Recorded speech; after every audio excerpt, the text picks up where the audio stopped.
Assalamualaikum warahmatullahi wabarakatuh. Di video kali ini saya Siti Monica Dumukaroma, NIM E2019-1072 dari kelas Perbankan Syariah 2 akan menanggapi video dari Bapak Dr. Abdul Nafis LCMEI mengenai perhitungan pendapatan nasional. Yang pertama yaitu definisi dari pendapatan nasional. Jadi pendapatan nasional adalah suatu nilai total dari output akhir suatu negara, baik itu dari semua barang maupun jasa yang telah diproduksi dalam waktu 1 tahun. Selanjutnya yaitu konsep pendapatan nasional, yaitu yang pertama ada produk domestik bruto atau gross domestic product yang merupakan jumlah produk baik itu barang maupun jasa yang telah dihasilkan oleh unit-unit produksi di dalam batas wilayah suatu negara ataupun domestik selama 1 tahun.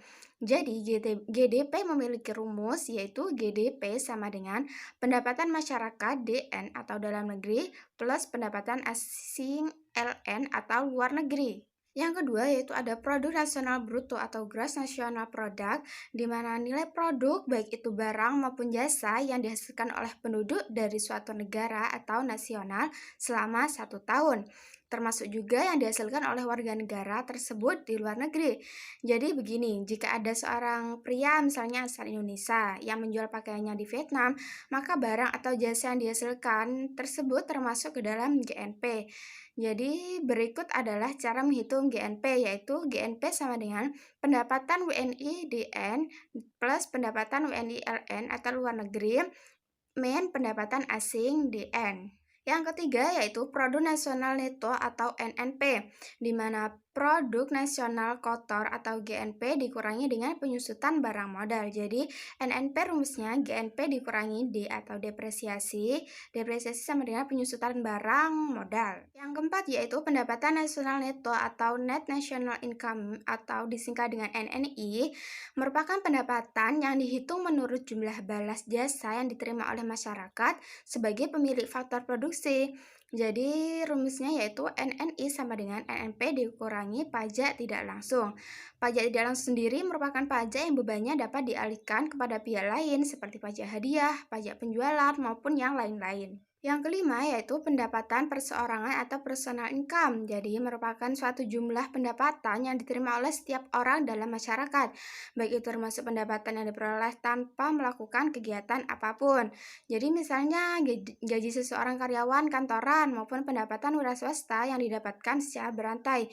Jadi PI rumusnya adalah NNI dikurangi pajak perusahaan, dikurangi iuran, dikurangi laba ditahan, plus transfer payment.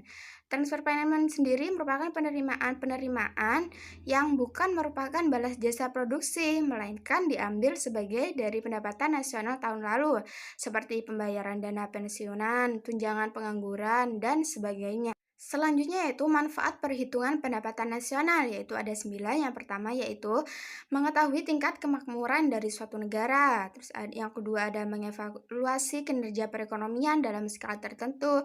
Kemudian yang ketiga ada mengukur perubahan perekonomian suatu negara secara berkala. Yang keempat ada memudahkan dalam membandingkan kinerja ekonomi dari setiap sektor. Yang kelima yaitu sebagai indikator kualitas hidup masyarakat di dalam suatu negara tersebut. Yang keenam yaitu sebagai indikator perbandingan kinerja antar negara. Yang ketujuh yaitu sebagai indikator perbandingan kualitas standar hidup antar negara. Kemudian yang kedelapan yaitu sebagai indikator dan perbandingan tingkat pertumbuhan ekonomi dari waktu ke waktu. Dan yang terakhir yaitu sebagai indikator ataupun perbandingan pertumbuhan ekonomi dan kekayaan dari suatu negara. Selanjutnya yaitu macam-macam metode dalam perhitungan pendapatan nasional, yaitu yang pertama metode pendekatan nilai produksi, di mana menjumlahkan barang ataupun jasa yang telah diproduksi oleh seluruh usaha, baik itu BUMN maupun UMKM, pada suatu negara dalam waktu setahun.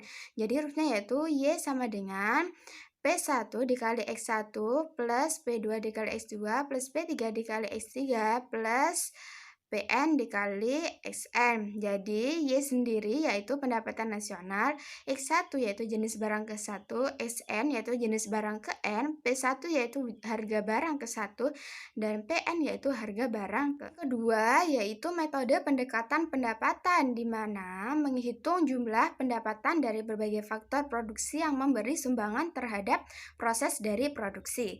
Jadi rumusnya yaitu Y sama dengan W plus R plus I plus P, di mana Y merupakan pendapatan nasional, W merupakan wage atau upah atau gaji, R merupakan range atau sewa, bisa biaya sewa tanah, gedung, maupun harga tetap lainnya, I merupakan interest bunga atau bunga, P sama dengan profit atau keuntungan. Yang ketiga yaitu metode yang digunakan yaitu metode pendekatan pengeluaran, di mana penjumlahkan semua pengeluaran dari rumah tangga, perusahaan, pemerintah, maupun masyarakat pada periode tertentu.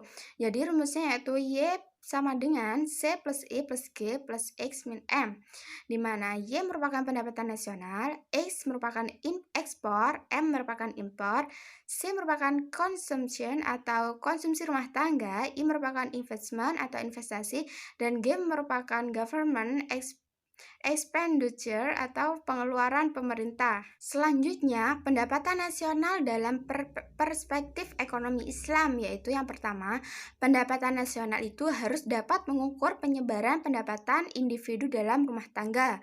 Yang kedua, pendapatan nasional harus dapat mengukur produksi di sektor pedesaan.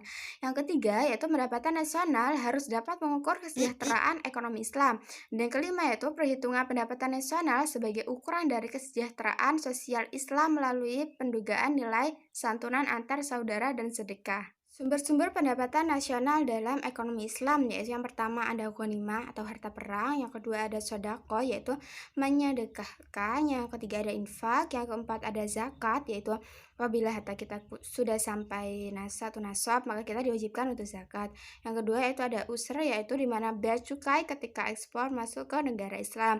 Kemudian ada jizyah, kemudian ada kharaj atau pajak tanah yang dikelola oleh orang Islam, yang terakhir yaitu ada wakaf. Sekian video tanggapan dari saya. Wassalamualaikum warahmatullahi wabarakatuh.